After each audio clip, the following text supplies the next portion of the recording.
রাসূলুল্লাহ সাল্লাল্লাহু আলাইহি ওয়াসাল্লাম হযরত জাফর ইবনে আবি তালেব, নবী সাল্লাল্লাহু আলাইহি সাল্লামের আপন চাচাতো ভাই, হযরত আলী রাদিয়াল্লাহু তাআলা আনহুর ভাই জাফর, মুতার যুদ্ধে যিনি শাহাদাত বরণ করেছিলেন, যুদ্ধে শাহাদাত বরণ করছেন, নবী সাল্লাল্লাহু আলাইহি সাল্লামের পক্ষ থেকে প্রেরিত সেনাপতি ছিলেন তিনি।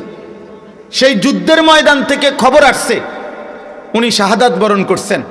আল্লাহর নবী সাল্লাল্লাহু আলাইহি সাল্লাম উনার বাড়িতে ওনার বাচ্চাদেরকে সান্ত্বনা দেওয়ার জন্য বিবির কাছে পর্দার আড়ালে কথা বলছেন, বাচ্চাদেরকে কাছে নিয়ে আসছেন। হযরত জাফর রাদিয়াল্লাহু তাআলা আনহুর 3টা বাচ্চা ছেলে ওনারা নবীজির সামনে আসছেন।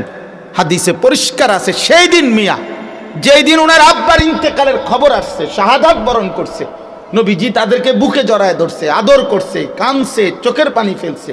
কিন্তু একজন ভাতিজা চাচাতো ভাইয়ের ছেলেকে বলছে যে অন্য সাহাবীকে ডাকছে, তার চুলগুলো বড় হয়ে গেছে, তার চুলগুলো সুন্দর করে কেটে দাও। কসম খোদার, এটা হাদিস। সেদিন বলছে যেদিন তার বাবা, আজকে মাত্র শাহাদাতের খবর আসছে। এই জন্য বললাম ইসলামে তারবিয়াত পাশাপাশি প্রতিদিন শিখবেও, প্রতিদিন নিজেকে গড়বেও প্রতিদিন। পরে ঠিক হয়ে যাব না, পরে ঠিক হইতো না, অন ঠিক হইতো, আজ এখনই ঠিক হবে। প্রতিদিন পড়বে, প্রতিদিন শিখবে, প্রতিদিন গড়বে। তালিম এবং তারবিয়াত, তাজকিয়া এবং তালিম বরাবর পাশাপাশি আল্লাহ আমাদেরকে বুঝার তৌফিক দান করেন। আল্লাহ নবী সাল্লাল্লাহু আলাইহি ওয়াসাল্লাম নিজে বলছেন, আল্লামানি রব্বি ফাআহসানা তালিমি ওয়া আদ্দাবানি রব্বি ফাআহসানা তা'দীবি। একসাথে বলছেন নবীজি একই হাদিসে, আমার আল্লাহ আমাকে সর্বোত্তম জ্ঞান ইলম আল্লাহ শিখিয়েছেন এবং আমার আল্লাহ আমাকে সর্বোত্তম আদব শিখিয়েছেন। ইলমও শিখাইছেন আল্লাহ, আদবও শিখাইছেন। তার মানে কি? তার মানে আমি নবী সাল্লাল্লাহু আলাইহি সাল্লাম বাম পাও দিয়া বাথরুমে ঢুকলেন কেন? ডান পাও দিয়া বাথরুম থেকে বের হইলেন কেন? ডান দিকে কাত হইয়া শুইলেন কেন? তিনি আল্লাহ নবী সাল্লাল্লাহু আলাইহি সাল্লামের প্রতিটা পদক্ষেপ খোদার কসম রব্বুল আলামিনের পক্ষ থেকে সিদ্ধান্তকৃত। এটা কারো পরামর্শে না, মিটিং বৈশা না, আল্লাহ পাকের ফয়সালা। এভাবেই করবেন বন্ধু, এটা এভাবে, ওটাও ভাবে। এক মুমিন, এক মুসলমান কোনোভাবেই নিজস্ব পছন্দে চলতে পারে না। এই ছোট্ট কথাটা যদি অভিভাবক শ্রেণী বুঝতেন, ছেলেদের জীবন অনেক সুন্দর হতো। 6 বছরের বাচ্চাটারে নিজে জানা শোনা রিমোটটা তার হাতে দিয়ে রাখছে। এই বাচ্চাটা 3টা ঘন্টা 4টা ঘন্টা টেলিভিশনের এই রুমটাতে, মাও নাই বাপও নাই, এই বাচ্চাটা অনবরত তার মন মতো নাটক, গেমস, কার্টুন যেটা মন চায় সে ওইটা শিখতে দেখতেছে, নিজে নিজে হাততালি দিতেছে, নিজে নিজে হাত ছুটতেছে, নিজে নিজে আনন্দ করতেছে, মজা পাইতেছে, চিৎকার দিতেছে। মা নিশ্চিন্ত যে বাচ্চা আপনার কি করতেছে, টেলিভিশনের সামনে আছে, অসুবিধা নাই, আপনার এবার যে তার জিনেও ধরে, ভূতেও ধরে, সমস্যা হইতো না। সে যেই মনোযোগ দিয়ে আছে আর আইতো না, ফানিতেও ফুটতো না, আগুনও ফুটতো না, কারণ মনোযোগ দিয়ে টেলিভিশন দেখতেছে, অত্যন্ত সুন্দরভাবে ঠান্ডা মাথায় নষ্ট হইতেছে। আফসোসের বিষয়।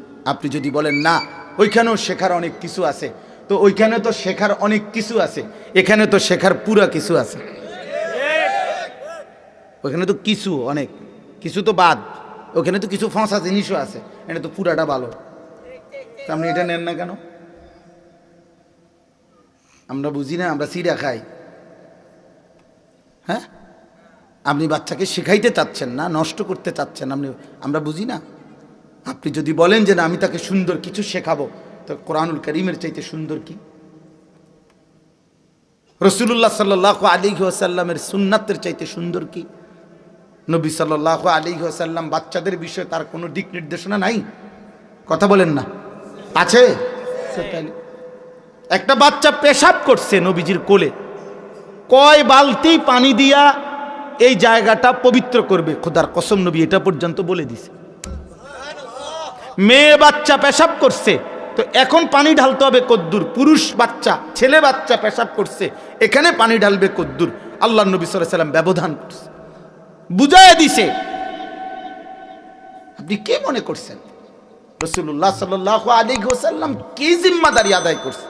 জীবনের এমন কোনো শব্দ নাই, জীবনের এমন কোনো মুহূর্ত নাই, জীবনের এমন কোনো আয়োজন নাই, জীবন চলার পথে এমন কোনো সেকেন্ড নাই যেখানে রাসূলুল্লাহ সাল্লাল্লাহু আলাইহি সাল্লামের দিক নির্দেশনা নাই। এমন হতেই পারে না। পৃথিবীতে ইসরাফিলের ফু পর্যন্ত এমন ঘটনা ঘটবে না, এমন প্রশ্ন আসবে না যে প্রশ্নের উত্তর আল্লাহর নবীর জীবনীর মধ্যে নাই, কোরআনুল কারীমের মধ্যে নাই। হবে না, এমন কোনোদিনও হবে না। 1450 বছরে হয় নাই, আগামীতেও হবে না। এটাই চূড়ান্ত, এটাই বাস্তব কথা। আপনাদের কাছে আমরা বলতে চাই, এটা আপনারা বোকা ভাববেন না, আপনারা হুজুরদেরকে বোকা ভাববেন না। আল্লাহর কোরআন থেকে যে বলে সে বোকা না, রাসূলুল্লাহ সাল্লাল্লাহু আলাইহি ওয়াসাল্লামের সুন্নাহ থেকে যে বলে সে বোকা না। মানুষের ব্যক্তিগত বুদ্ধি আপনাদের সামনে যে যা নতুন আধুনিকতা পেশ করে, তো কোনো মানুষের মাথার থেকে, ওই মানুষের মাথার বুদ্ধি আবার ওই ব্যক্তি বছর 10 পরে সে বদলায় ফেলে, সে সিদ্ধান্ত বদলায়, চেঞ্জ করে, যে না এখন পরিবেশ পরিস্থিতি বদলে গেছে, এখন নতুন সিদ্ধান্ত। বিজ্ঞানের গবেষণা পরবর্তী বিজ্ঞানীরা আইসা ভুল প্রমাণিত করে। এক সময় কোনো বিজ্ঞানের কোনো গবেষণা জনপ্রিয় ছিল, পরবর্তী বৈজ্ঞানিকরা এসে বলছে না এটা ভুল ছিল, ভুল ছিল, ভুল ছিল। মহাশূন্যের অসংখ্য থিওরি প্রত্যেক পরবর্তী বিজ্ঞানীরা এসা আগেরটাকে ভুল প্রমাণিত করছে। তাইলে আপনি বলেন, প্রতিনিয়ত গবেষণা বদলায়, প্রতিনিয়ত মানুষের সিদ্ধান্ত বদলায়, মানুষের চিন্তা চেতনা বদলায়। তাহলে মানুষের কাছ থেকে চূড়ান্ত সিদ্ধান্ত আসতে পারে না। চূড়ান্ত সিদ্ধান্ত আল্লাহর কোরআনে, চূড়ান্ত সিদ্ধান্ত রাসূলুল্লাহ সাল্লাল্লাহু আলাইহি ওয়াসাল্লামের সুন্নাহ।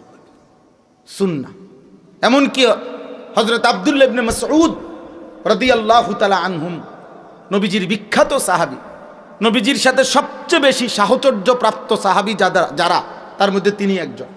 নবীজি সাল্লাল্লাহু আলাইহি ওয়াসাল্লামের এমন সফরেও হযরত আব্দুল্লাহ ইবনে মাসউদ নবীজির সাথে ছিলেন, যে এই সফরে উনি ছাড়া নবীজির সঙ্গী আর কেউ ছিল না। এমন বহু সময়ে আল্লাহর নবীর একান্ত সঙ্গী ছিলেন আব্দুল্লাহ ইবনে মাসউদ, যিনি সবার মাঝে থাইকাও নবীকে দেখছে, যিনি একাকীও শতবার আল্লাহর নবীর সঙ্গে সাহচর্যে তিনি ছিলেন হযরত আব্দুল্লাহ ইবনে মাসউদ রাদিয়াল্লাহু তাআলা আনহু। এত বড় সাহাবী, তিনি বলতেন, হাদিসের কিতাবে আছে, তিনি বলেন যে তোমরা যদি কারো নীতি, কারো আদর্শ গ্রহণ করতে চায়, তো আল্লাহ এবং তার রাসূলের পরে যদি কারো আদর্শ তোমরা নিতে চাও, তাহলে আমরা এই মুহূর্তে যারা জীবিত সাহাবী আছি, আমাদের চাইতেও যারা ইন্তেকাল করেছে, তাদের যেই কথাগুলো আমাদের থেকে শুনতেছ, সেগুলোকে বেশি গ্রহণ করো, কারণ তারা প্রত্যেকেই ঈমানের উপরে, আল্লাহর সন্তুষ্টির উপরে ইতিমধ্যে ইন্তেকাল করে ফেলেছে, আর আমরা এখনো মৃত্যুবরণ করি নাই। শেষ অবস্থা কি হয় আমাদের জানা নাই।